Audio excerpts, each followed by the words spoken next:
We got breaking news. Jim Jordan calls Jack Smith to testify. Keeping you informed and engaged, now more than ever.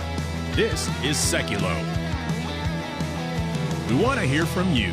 Share and post your comments or call 1-800-684-3110.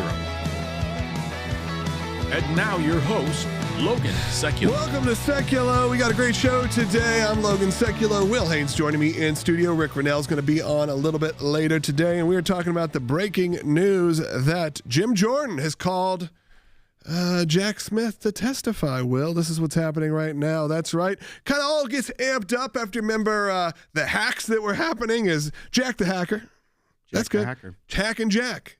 Old Hacking Jack was really looking into a lot of people's cell phone records, a lot of people who really had nothing to do with his investigation on President Donald Trump. Now, that has now escalated things over the last few weeks, I would say, where now he's back in the news. Hacking Jack's back in the news. That's right. So last night, a letter was sent from the Judiciary Committee signed by the chairman, Jim Jordan, to the Special Counsel, Jack Smith, former Special Counsel, I should clarify.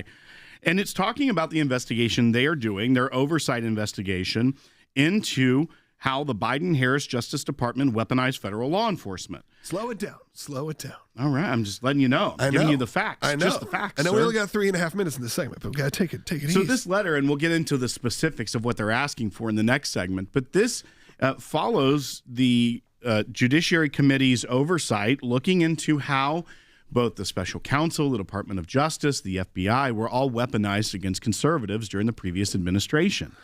And they have already spoken with multiple members of Jack Smith's team who were not willing to cooperate. Now, this is coming on the heels of Jack Smith giving interviews with people like Andrew Weissman saying that, you know, how you protect from show trials and how you protect from kangaroo courts and things of that nature are by transparency. However, members of his own team are pleading the Fifth Amendment over 75 times in some cases when asked about things like, were other members of Congress swept up in this? How many members of Congress are there records on?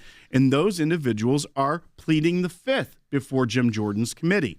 Now, what Jim Jordan is asking for here is a transcribed interview. This isn't going to be the 15 minutes of fame, Democrats and Republicans before a committee in a hearing room televised on C-SPAN. Can we not get both?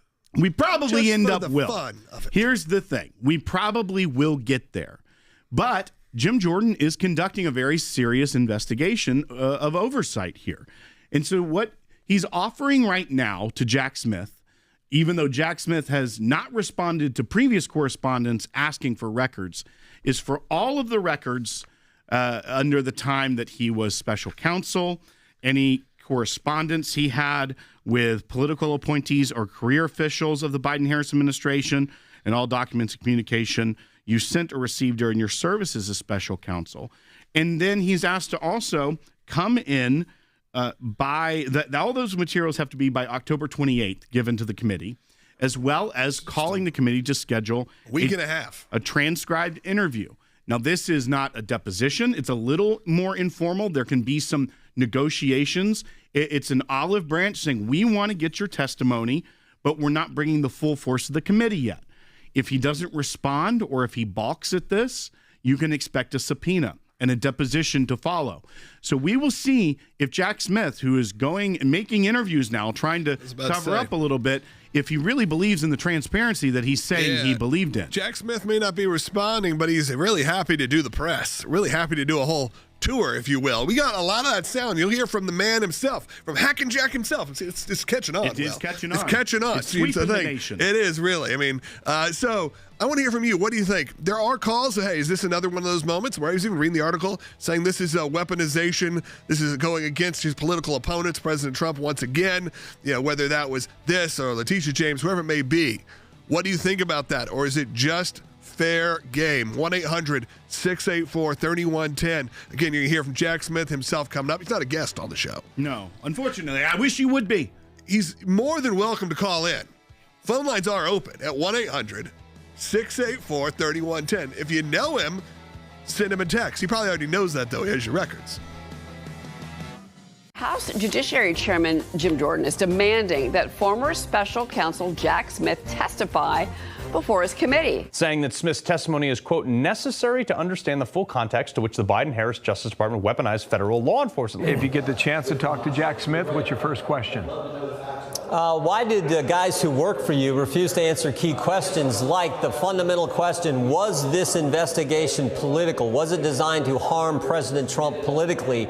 One of his deputies who worked for the special counsel took his Fifth Amendment rights, exercised his Fifth Amendment privilege to that question. We've interviewed multiple lawyers who work for the special counsel. Two of them each exercised their Fifth Amendment liberties over 70 times. So we want to ask some of those same questions to Jack Smith. And then you couple that, the failure of them to answer questions, exercise their Fifth Amendment right, you couple that with what we know Jack Smith has done and what we've learned of late. Forcing a prosecutor, forcing an attorney to testify is very, very difficult. And so I'll be curious how they end up navigating that. Although they can thank the Biden administration for completely obliterating executive privilege and attorney-client privilege during the Jack Smith investigations. If Jack Smith gets subpoenaed by the House committee, he has three options. One, he can testify. Two, he can take the fifth. Look, he is known to be under investigation by DOJ. I want to say, as much as I've been critical of him, I don't see a scintilla of evidence that he committed a crime. And then third, he can contest the subpoena in court. The idea that politics would play a role in big cases like this, it's absolutely ludicrous, and it's totally contrary to my experience. Think about all the unprecedented things we saw in this investigation. Taking a phone of a sitting member of Congress, getting the phone records of other United States senators and other members of Congress, and of course, raiding the president's home. For goodness sake, of course we need the top guy, Jack Smith, to answer our questions. Will you subpoena him if he doesn't answer? Everything's on the table.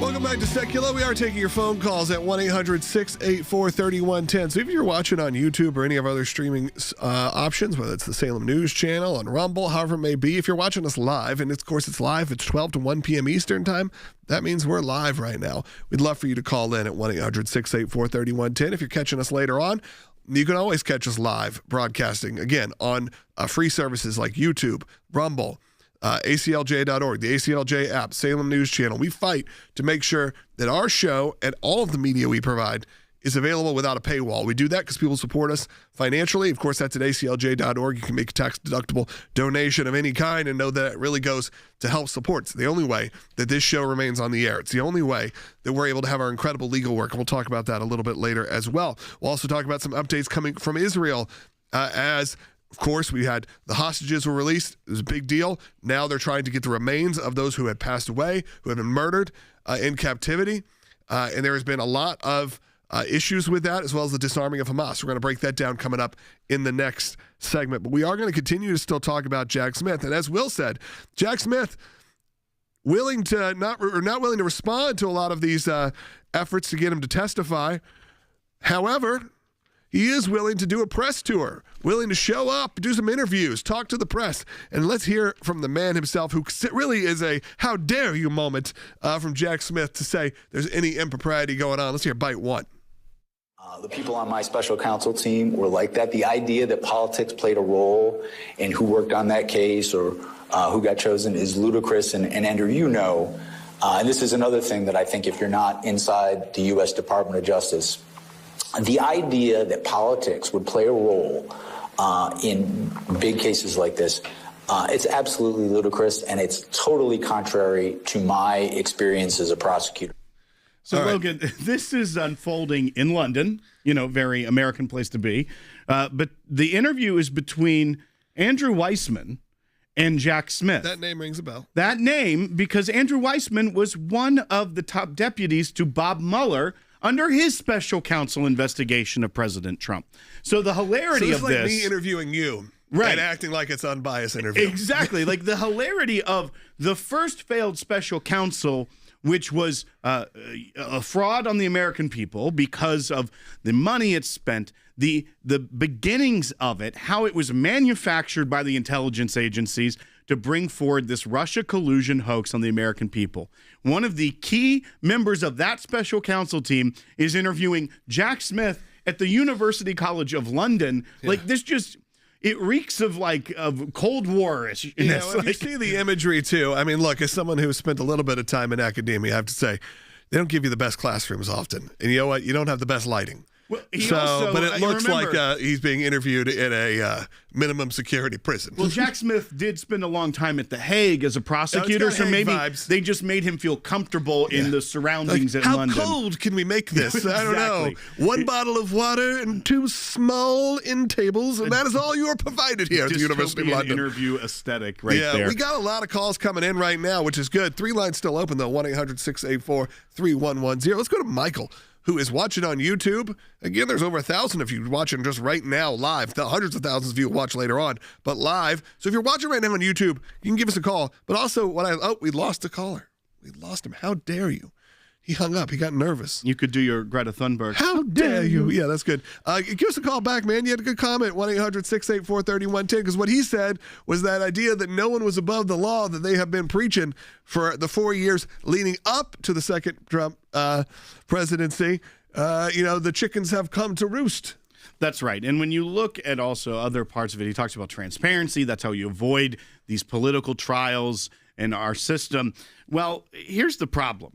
This is from the final page 4 of the letter from Jim Jordan and the Judiciary Committee to Jack Smith. It says, over the course of our oversight, we have written you several times to request documents relating to your politicized investigation. You failed to respond. Now, we also know... Where you at, Jack? ...that they have interviewed multiple members of his team, including Jay Bratt, J.P. Cooney, and Thomas Wyndham. And specifically, these individuals also didn't want to be transparent. They didn't want to come forward with, okay, here's what we got. They were invoking things, according to Jim Jordan, a broad and vague, unreasonable interpretation of grand jury secrecy protection, as well as invoking privileges, objections, including the Fifth Amendment, to refuse approximately 70 questions. And what were some of those questions? I'll read them for you because Jim Jordan puts that out. Because all the calls went down, so you got 70 questions. I won't do 70. I think we should do at least 64. How many other members of Congress were investigated as a part of the Arctic Frost investigation and Jack Smith investigation? Okay, back up. Okay. So people that don't know the term Arctic frost, I think we got to lay this out because these are terms that are hilarious to the normal listener. It's the crossfire hurricane. It's an Arctic frost. What is that? So Arctic frost specifically was the investigation that led to the special counsel in the January 6th investigation against President Trump, not the DOJ's going after individuals that were there at the Capitol that day, but specifically when they were trying to bring these obstruction charges against President Trump. And he said things like how many other, and we know that is the investigation where the 8 senators and 1 member of Congress, they got their phone records, Jack Smith did. How many other members of Congress were investigated as a part of the Arctic Frost investigation and Jack Smith investigation? I respectfully decline to respond for the reasons stated by my counsel, namely the Fifth Amendment. Where Lindsey Graham went kind of crazy. That's right. And he said, I mean, not that that doesn't happen every so often, but Lindsey Graham was like, how dare you? Another how dare you. Were there any other records of members of Congress that were swept up by the legal process in your investigation? I respectfully decline to respond for reasons stated by my counsel. In the special counsel's report, it talks about evidence from congressional staff. Were those congressional staff connected only to Congressman Perry? I respectfully decline to respond for the reasons stated by my counsel. So no transparency here. The Congress and the Judiciary Committee have that official oversight role. That is part of the separation of powers and the oversight given to Congress. When you have members of a special counsel team that don't want to answer, these seem very basic questions when they're looking at the investigation. They're just asking if there were any other records swept up in the legal process, not saying, did a grand jury compel this? The entire situation, and then you take the Fifth Amendment, your right to non-self-incrimination. Now, in a criminal trial, you can't take that as an inference of wrongdoing. In a civil case, you could be used against you. However, these also aren't them giving the Fifth Amendment in front of C-SPAN cameras where there are members of the party on both sides that are trying to make a show of it and preach at the witness. This is a transcribed interview. This isn't even a subpoena at this point. So they are given a lot of leverage, but it's obstructing, not in a criminal sense, but hindering the oversight of this committee of trying to get to the bottom of what happened, because it was on full display for the entire American people how poorly run and how political this special counsel investigations were. How dare you say that? And of course, Jack Smith, he's not willing to make a statement to Jim Jordan, not willing to do this right now, but he is willing still to be interviewed, to talk about these things. So he's obviously doing an interview by proxy. So we're almost responding to some of the claims from Jim Jordan, the claims from a lot of these committee members, without actually having to do it. Of course, this is a clip from him, again, from that same interview, talking about what he considers the integrity of his office and why a lot of the staff are starting to resign. Let's take a listen. You tell me what you think. Here's Jack Smith. You can't say, I want this outcome, let me throw the rules out. That's why, frankly, you see all of these conflicts between the career apolitical prosecutors I worked with, because they're being asked to do things that they think are wrong, and because they're not political people, they're not going to do them. And I think that explains why you've seen the resignations, you've seen people leave the department. It's not because they're enemies of one administration or the next. They've worked through decades for different administrations. It's just they've been doing things apolitically forever, and when they're told, no, you got to get this outcome no matter what, that is so contrary to how we were all raised as prosecutors. It's almost laughable hearing that, him trying to give commentary on the Trump administration, when his entire appointment, they held that.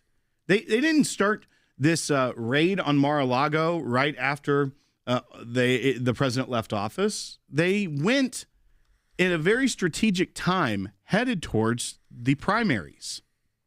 Jack Smith was appointed towards the end of Joe Biden's term, leading up to the primaries in a second term for Joe Biden, because he said he was running again.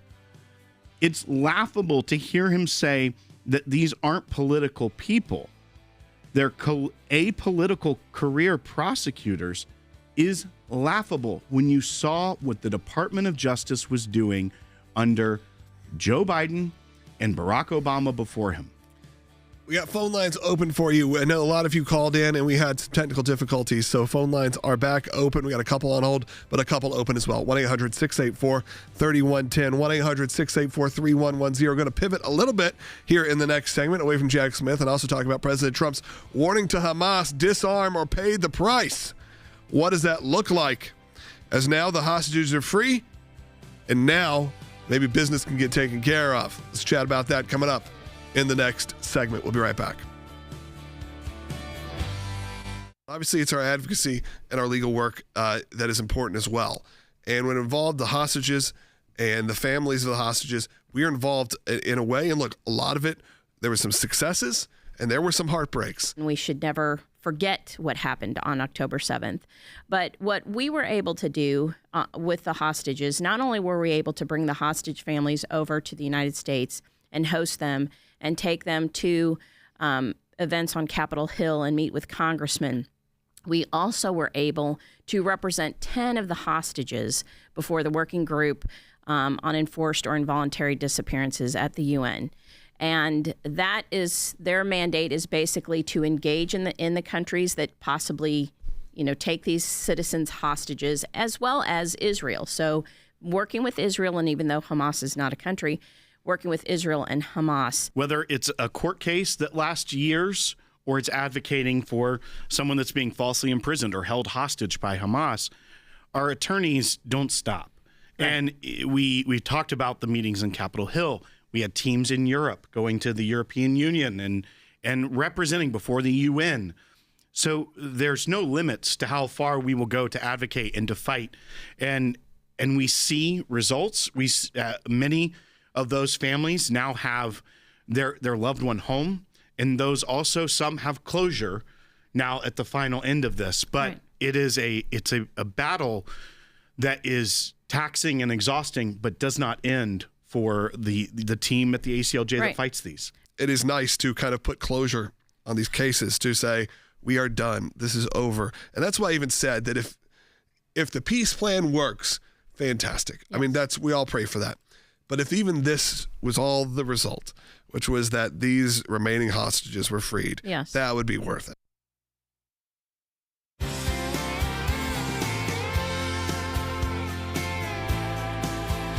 Welcome back to Sekulow. We do have some calls coming in about this topic, so maybe we'll take a couple of those before we move on to our discussion on Hamas, where things stand in the war there as the ceasefire continues, but has not been without some struggle now that the hostages are free. But there are some calls coming in about Jack Smith. So let's take some. Let's go to Mike in North Carolina on line 2. Mike, you're on the air. Yes, I made the comment about I pay particular attention to leading up to the election, the end of 2023 and a lot in 2024. And I'm just wondering where Letitia James, Jack Smith, Alvin Bragg, Nancy Pelosi, and Adam Schiff, they were just on the TV 2 or 3 times a week. I thought they were all for transparency. Every American needs to be very scared that if a political party can do that to one man, what could they do to someone that didn't have the fortune to fight those things? Yeah, Mike, I think that has been the common thread through a lot of this, which is if they could do it to the President of the United States, what could they do to you? And I would argue they did. When you see what they did to pro-life advocates, people that went and just were trying to advocate for the unborn and for those that were going into clinics or even just against the clinics themselves, using their First Amendment right, they were bringing the Department of Justice against them. They were having FBI raids on a father and his family to arrest him because he defended his son when he was attacked by a counter-protester. And they didn't bring assault charges against the man that attacked his young son. They brought a charge against the father, and they took it all the way to trial. They didn't get to the point after they raided his house, even though the man, I'm sure, would have surrendered innocently and peacefully to the DOJ had they said, we're going to bring these charges. They raided his home, guns drawn, for defending his son, and they took it all the way to trial, the Biden DOJ did, and lost because of that. So it isn't just if they would do it to the president, they would do it to you. They were doing it to the American people that held contrary views to them. They weaponized the Department of Justice. They sent spies into the Catholic churches. And then they said it was just one. It was just Richmond. And it was a memo. We didn't really get that far with it. Oops, we were wrong. It was actually a bunch of field offices, but it didn't get that far. Don't worry. Oops. Actually, we were trying to make it a national policy for the entire FBI to be spying on churches. So don't let them tell you when Jack Smith makes these comments about apolitical career prosecutors that are just the finest people in America. We saw what the Department of Justice was doing under Merrick Garland's leadership and Joe Biden's presidency.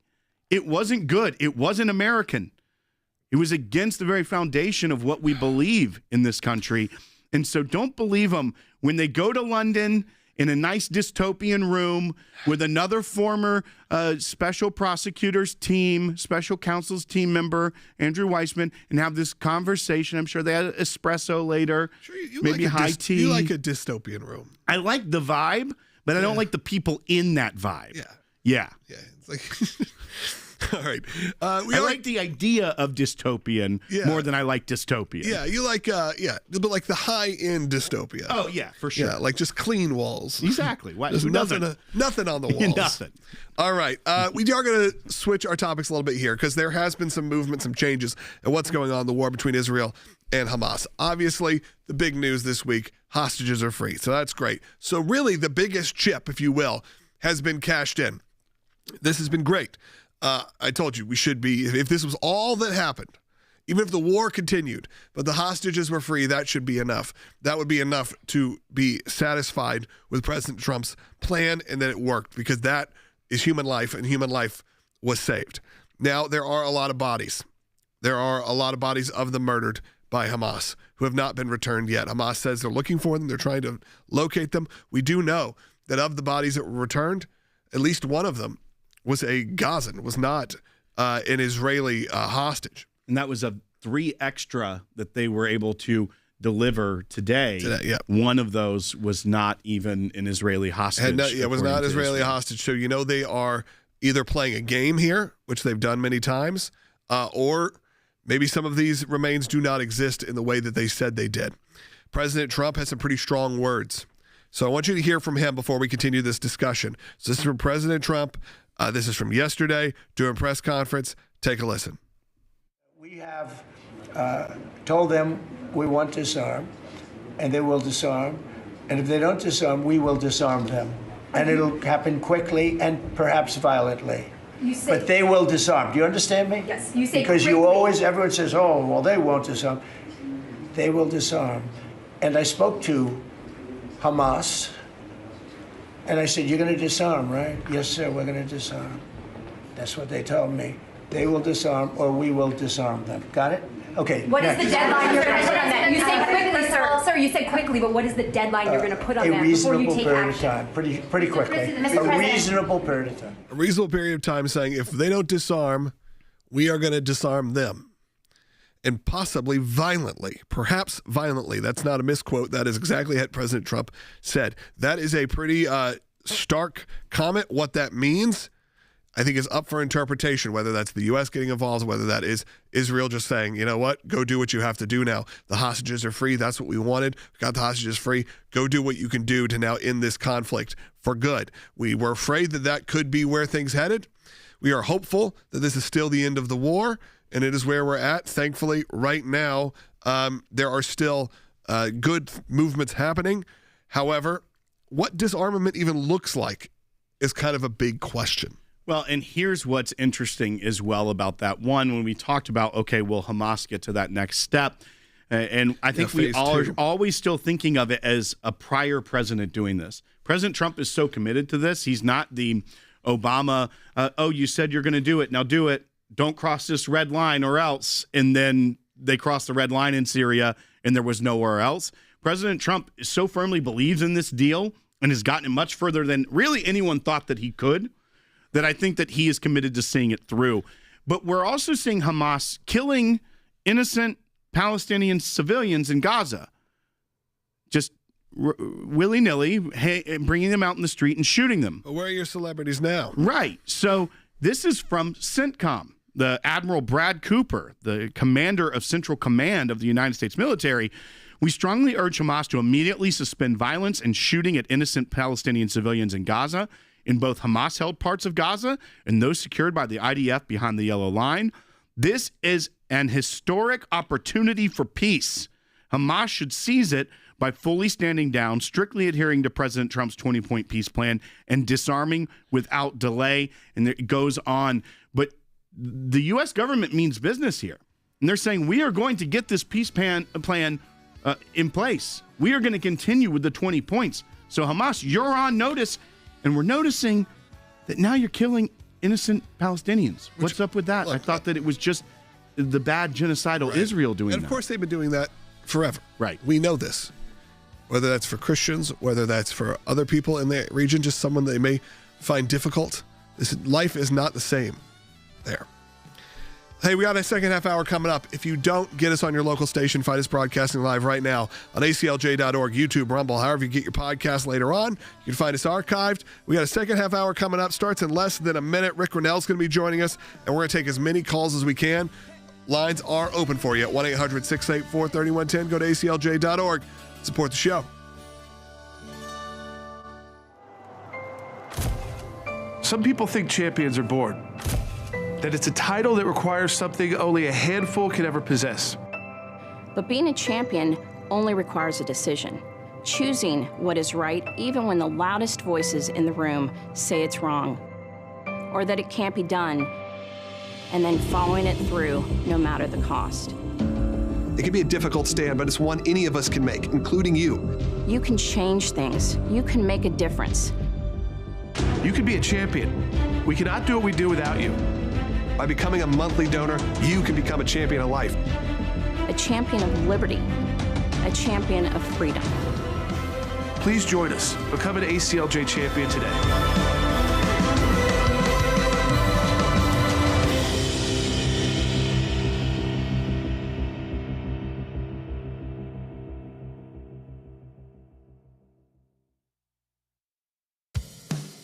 keeping you informed and engaged. Now more than ever. This is Sekulow.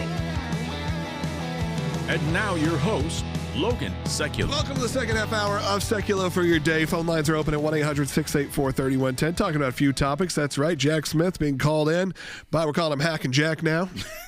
It's your favorite. It's catching on. Sweeping the nation. Yep. Hack and Jack, you may know him. He's being called by Jim Jordan to come and testify, but of course isn't responding. He's responding, though, through the press, responding through academia, through interviews being conducted by some friendly people in London.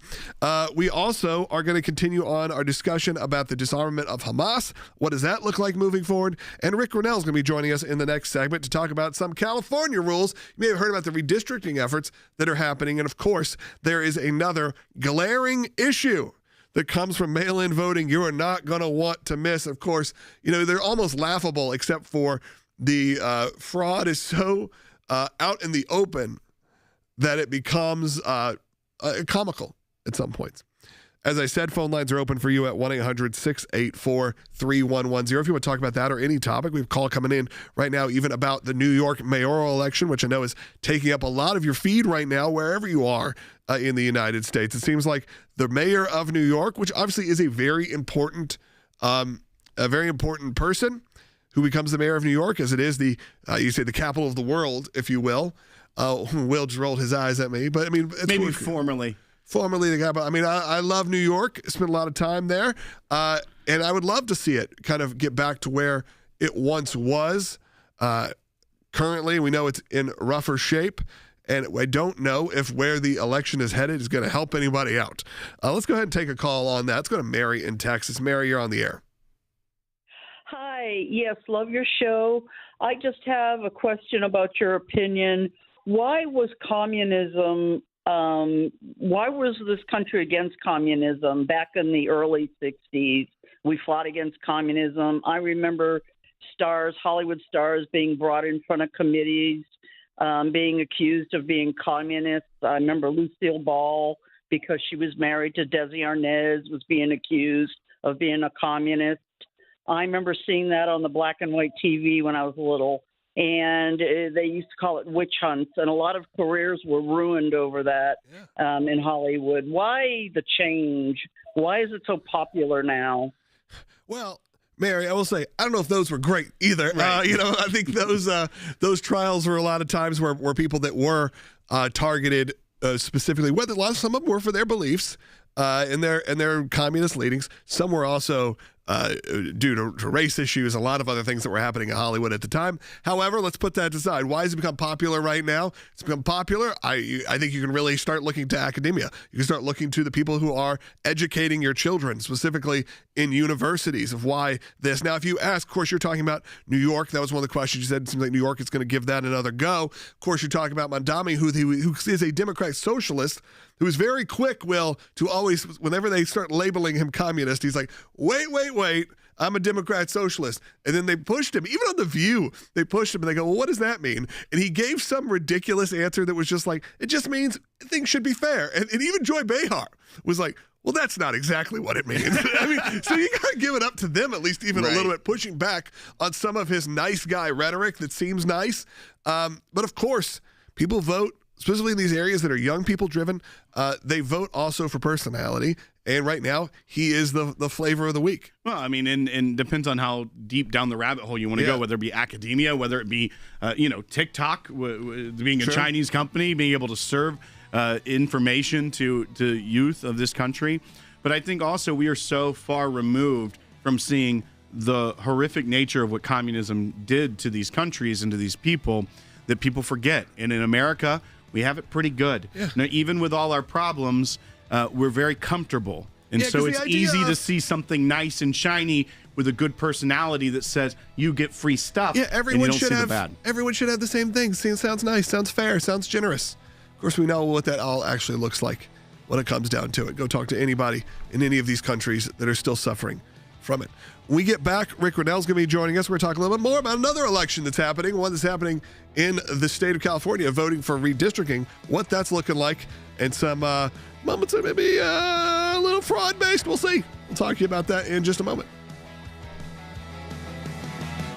Holy ballots, Batman. Mail-in ballots are now out for the Prop 50 election. And some Sacramento County voters are noticing holes in their ballot envelopes they say they're concerned about. Prop 50, also known as the Election Rigging Response Act, is reported to be a response to the redrawing of congressional district lines in Texas. County Elections Office usually has about a year to prepare for elections. This time, prep time was shortened to only 74 days. Normally, if there is a special election called, it involves candidates, and so for a special election to be called solely on just a ballot measure is something very new to me. Voter concern is spreading regarding the production of mail-in ballot envelopes.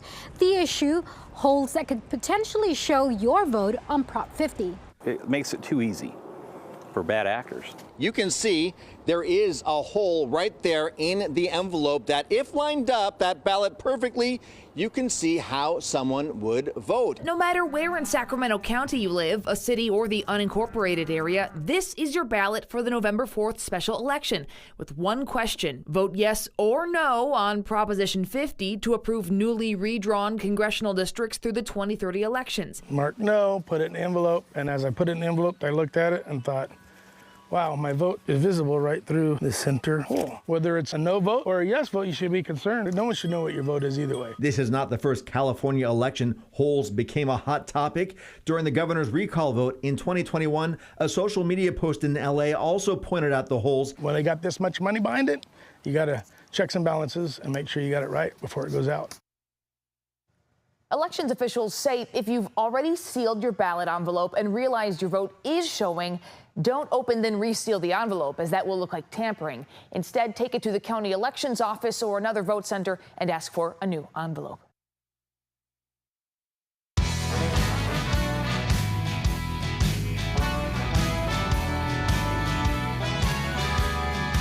Welcome back to Sekulow. Phone lines are open for you at 1-800-684-3110. Ric Grenell's joining us right now. Rick, and maybe, Will, you could give us a little bit of a setup here because I want Rick's thoughts on this. I know this has been a topic. If you were just watching during the break, you got to see what the local news said. Holy ballots, Batman, which, you know, that's the straight out of Sacramento local news. I love it.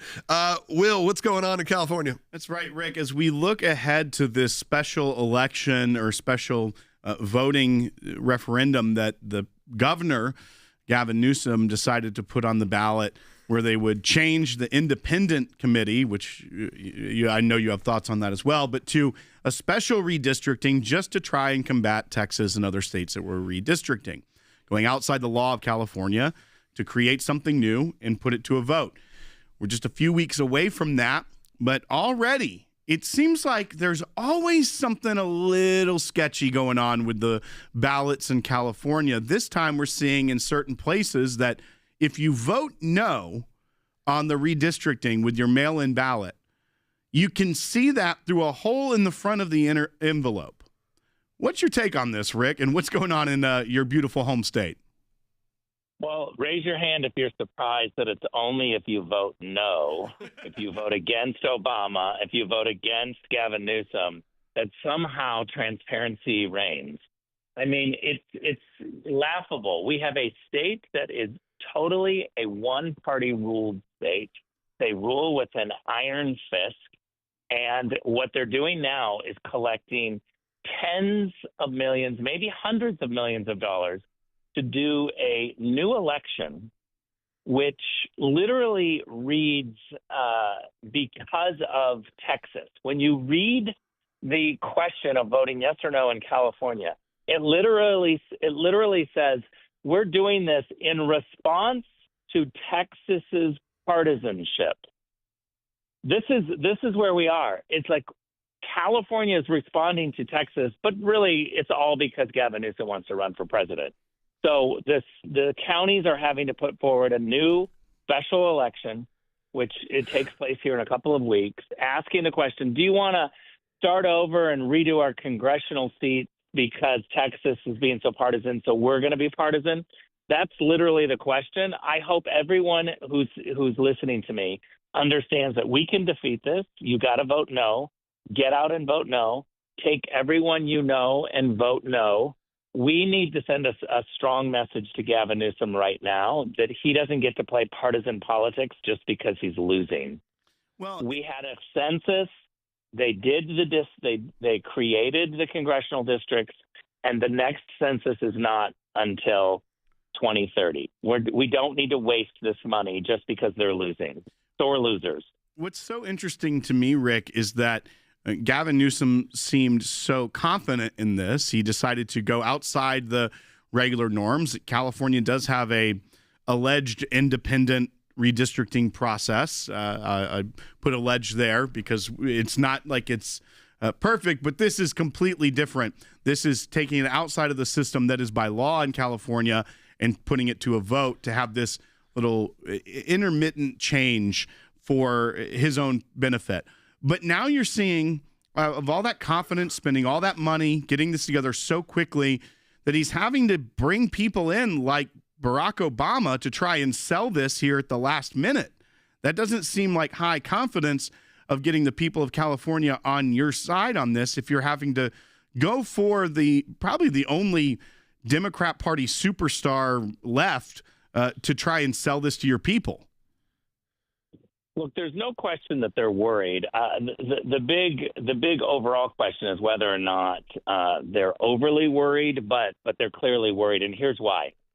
We have spent the last 5 years getting people who are on the sidelines to register to vote. Remember, 50% of your neighbors are not even registered to vote.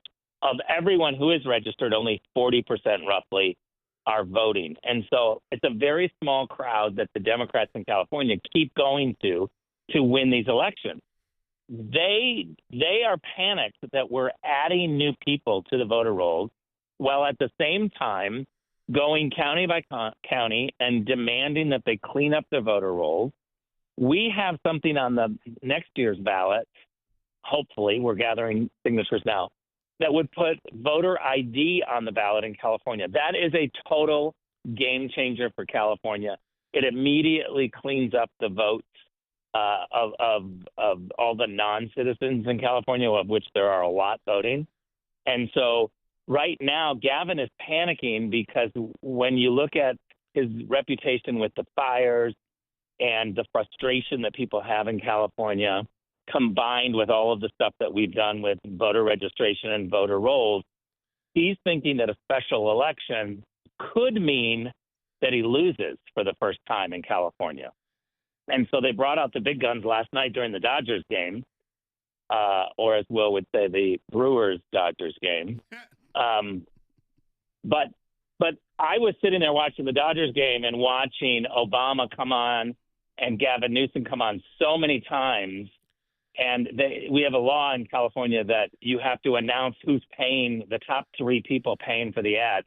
The California Teachers Association have been paying for all of these partisan ads. If you're a teacher or you know a teacher in California, you should be outraged that the teachers' money is going to redo the census just in California, just for congressional races.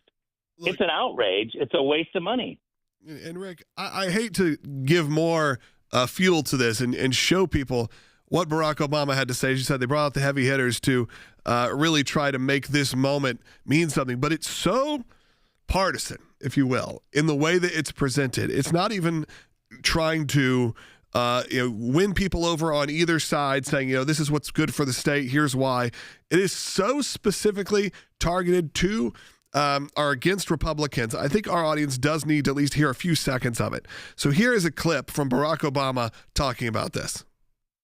California, the whole nation is counting on you. Democracy is on the ballot November 4th. Republicans want to steal enough seats in Congress to rig the next election and wield unchecked power for 2 more years. With Prop 50, you can stop Republicans in their tracks. Prop 50 puts our elections back on a level playing field, preserves independent redistricting over the long term. Those quotes there, Rick. Republicans want to steal enough seats in Congress to rig the next election. You can do this. You can stop the Republicans. This is the rhetoric that is coming out of the government there in California, and of course from the former president of the United States, Barack Obama. Well, look, I don't think they poll tested this very well, because I can tell you the whole phrase "democracy is on the ballot" is what Kamala said. And that's a losing issue because they saw what they did to Republicans. We saw what the Biden team did when they were in charge of the Justice Department. And so what this commercial is, what you rightly pointed out, is Barack Obama and Gavin Newsom are only playing to the high propensity Democratic voters, of which there's enough in California. If they can rally their base to come out and Republicans stay home, they could win this. But we're doing a pretty good job in California right now of telling Republicans it's a one question on the ballot. It's so easy. And we mail ballots to every single person on the voter roll. So find your ballot in the mail, send it in, vote no, no, no, no. Try to vote no as many times. Rick, I want to point out one thing, other than the fact that this video that Barack Obama put out saying that Congress wants to rig the next election and steal seats would have gotten the Biden DOJ to force social media to get him kicked off and deplatformed, just using that language. But he says it preserves independent redistricting over the long term, which is such a bait and switch, saying you have to break the system now so that we can preserve it later. We have about 30 seconds, your quick thoughts on that little bait and switch rhetoric. He literally, because he's losing, is saying you have to trust me to break the system now and go literally off the census schedule in order to get these Republicans in Texas. That's what he's saying. It's outrageous. It's manipulation. Vote no on Prop 50 in California. Find your ballot. Vote no. All right. Thank you, Rick, so much for joining us today. Hey, in the next segment, I want to hear from you. You've heard about California. You've heard about New York. You've heard about what's going on overseas in Israel and Gaza right now. You've heard about Jack Smith. There's so many topics we have covered today. Surely you have some thoughts on some of them. I'm talking to you, our listener and our viewer, and phone lines are completely open right now. We took some calls early on in the show, so that means right now you can call in and likely make it in the air in the next segment, because I want to hear from you. I always say our callers are the most important voice in the room, and I really do believe that. 1-800-684-3110. With that also, though, I want you to go to aclj.org. Spend some time on there. We make sure all of our content is available without a paywall, and that only happens because people like you support this show and support our legal work at aclj.org. All donations go and are distributed throughout our legal team, our media team, everything we're doing around the world. And none of it's paid for by major sponsors. Most of it's not paid for by major donors. It's the bread and butter, the backbone of this organization is you. The person that can give $25, can give $50, can give maybe $100. So many of you do that each and every day that it's able to keep this show and keep our legal work top notch because of you. Let's go to aclj.org. Do it today. We're going to take your phone calls when we get back. House Judiciary Chairman Jim Jordan is demanding that former Special Counsel Jack Smith testify before his committee, saying that Smith's testimony is, quote, necessary to understand the full context to which the Biden-Harris Justice Department weaponized federal law enforcement. If you get the chance to talk to Jack Smith, what's your first question? Why did the guys who work for you refuse to answer key questions like the fundamental question, was this investigation political? Was it designed to harm President Trump politically? One of his deputies who worked for the special counsel took his Fifth Amendment rights, exercised his Fifth Amendment privilege to that question. We've interviewed multiple lawyers who worked for the special counsel. Two of them each exercised their Fifth Amendment liberties over 70 times. So we want to ask some of those same questions to Jack Smith. And then you couple that, the failure of them to answer questions, exercise their Fifth Amendment right, you couple that with what we know Jack Smith has done and what we've learned of late. Forcing a prosecutor, forcing an attorney to testify is very, very difficult. And so I'll be curious how they end up navigating that. Although they can thank the Biden administration for completely obliterating executive privilege and attorney-client privilege during the Jack Smith investigations. If Jack Smith gets subpoenaed by the House committee, he has three options. One, he can testify. Two, he can take the Fifth. Look, he is known to be under investigation by DOJ. I want to say, as much as I've been critical of him, I don't see a scintilla of evidence that he committed a crime.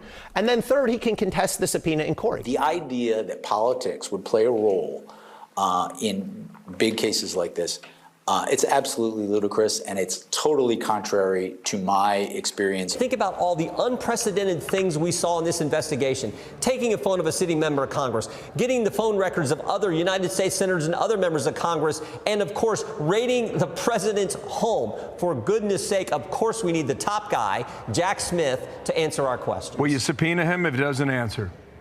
Everything's on the table.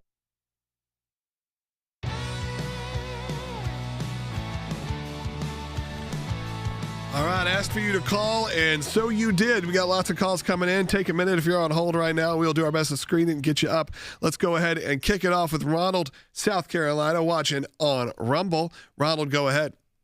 Yes, thanks for taking my call. What I'm seeing here in this whole landscape that you have literally brought up is that the Democrats knew that they had goofed in the last administration, and they're trying very hard to gain the supporters back that would gain them, the control of the government. So they are doing everything they can, from like California to this place to that place and everything else, to try and take a foothold and win a major election to give them control of the government once again.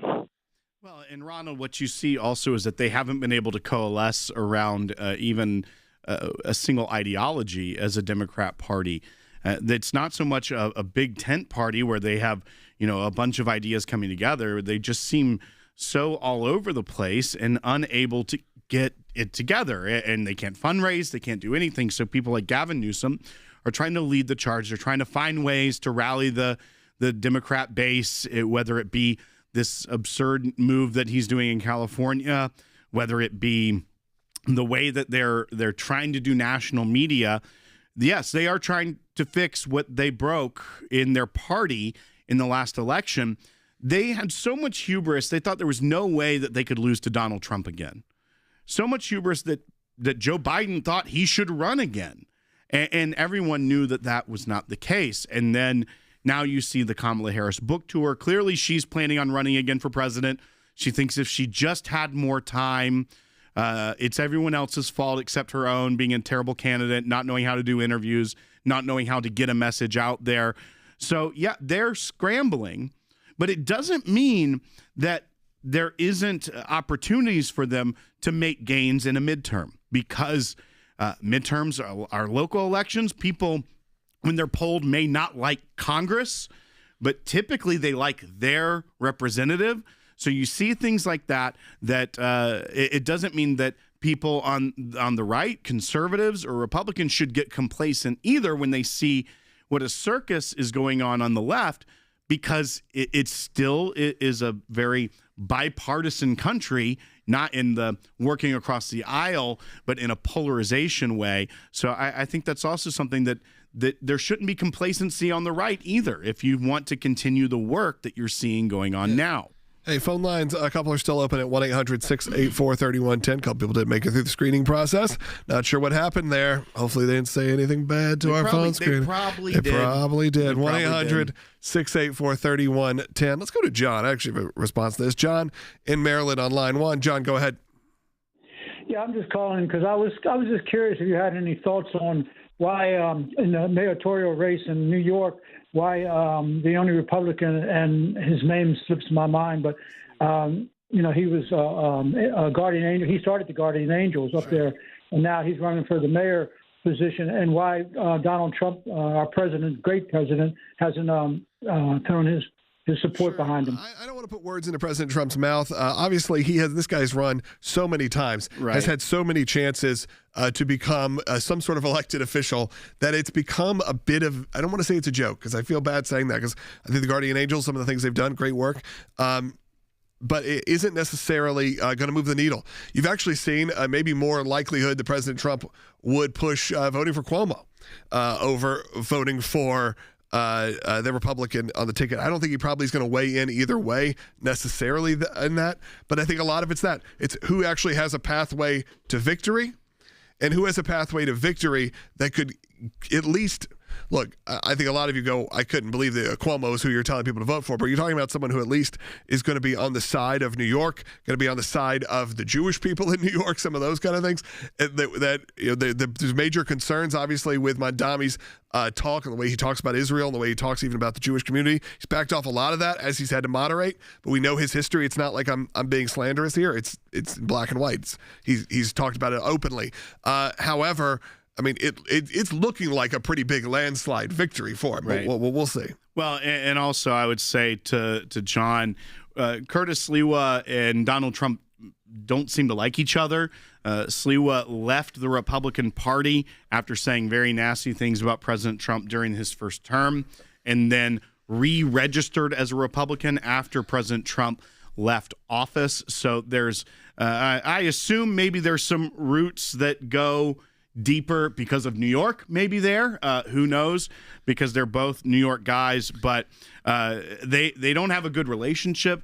Nor also Curtis Sliwa, like you said, Logan, has run for mayor a lot of times.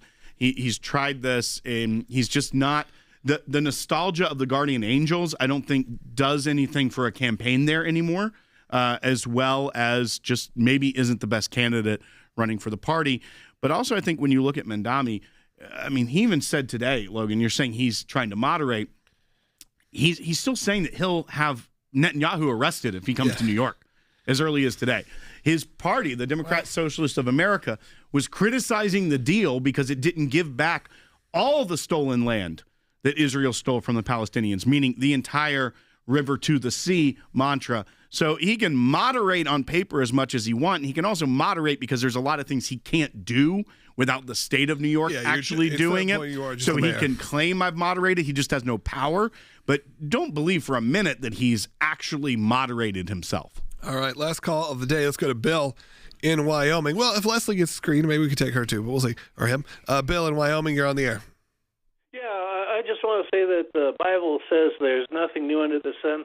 We have seen in the last couple of years history repeat itself in the fact that we've seen Sir Winston Churchill being reborn in the fact that Prime Minister Netanyahu stood strong against opposition and pushback when he was going against Gaza and Hamas. Yeah, I mean, Bill, I think you can draw some of those conclusions, and we'll see how history treats Prime Minister Netanyahu, and I think it'll probably depend on who you're hearing it from. His history is not as defined maybe as it once was. Well, and I think also to Bill's point, I mean, he said anti-Semitism being reborn, it never went away. But what you're seeing, even with the infighting within the Republican Party, and you're seeing Politico putting out this report where they got 2,900 pages of text messages from college age and young Republicans that were back and forth with very anti-Semitic things. Some they may defend themselves in some ways, saying some of it were jokes and not in serious. It's a private communications, but if they're looking to be the leaders of the party, the jokes that were anti-Semitic, I mean, there's no room for that. That's especially when you have people like Tucker Carlson and Candace Owens that are putting out so much anti-Semitism to the traditional Republican base in ways. Tucker was at the White House yesterday. Right. So, I mean, it's disgusting to see that, and I think that it needs to be called out on the right as well as the left. We can't just say, look how bad the left is and anti-Semitic. If there are people that are fomenting racism within your own house, your conservative house, you got to call that out too. Yep. Thanks for calling, Bill. Thanks for everyone who called in today. We actually took a lot of calls, and I appreciate everyone who did that. Thanks for your support. Thanks for listening to this show, watching this show, interacting with us each and every day. Again, we can't do it without you, and I'm going to encourage you right now to make a donation of any kind. It could be $5, it could be $500. You can just do it right now at aclj.org. Know that helps keep us on the air. If you hear ads in your local market, that doesn't go to us. That goes to the station or the network. If you see ads on YouTube, know that is a very, very small amount of money that goes to the organization. Not enough to pay maybe one or two of our staff members at most.